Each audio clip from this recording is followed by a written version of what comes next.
Hello everyone, welcome back to e-classes of Commerce Standard 12. In this video, we are going to start new topic that is working capital. So let's begin with the definition of working capital.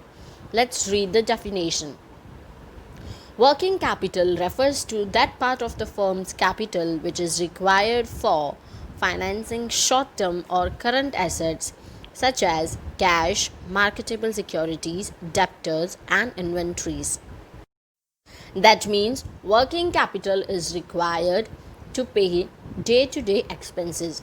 There are two types of capital, one is fixed capital, another is working capital.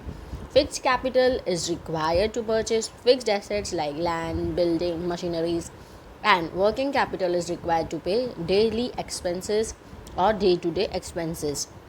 Next, funds thus invested in current assets keep revolving fast and are constantly converted into cash, and this cash flow out again in exchange for other current assets. Working capital is also known as revolving or circulating capital or short-term capital. Working capital is mainly used in raw material, debtors, bills, receivables. So it constantly keeps on revolving and circulating. So it is called circulating capital, and it is also called short-term capital as it is required for short period. Thus, we can say that excess of current assets over current liability is working capital. That means working capital is equals to current assets minus current liabilities, and it is required for daily expenses like purchase, overheads, and all. Then, working capital plays a key role in business just as the role of heart in human body. It acts as a grease to run the wheels of fixed assets.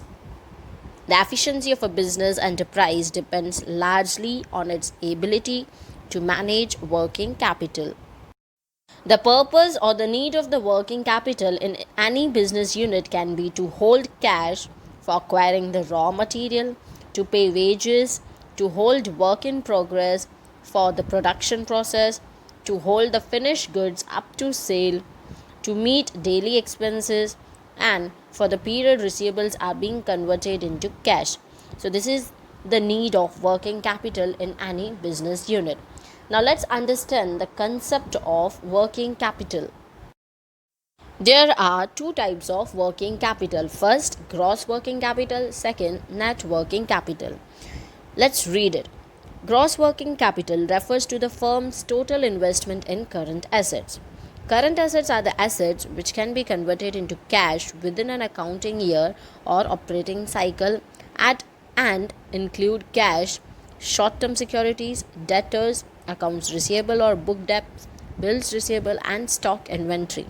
So we can say that gross working capital is equals to total current assets, and which are all our current assets: raw material, finished goods, debtors, bills receivable, short-term securities.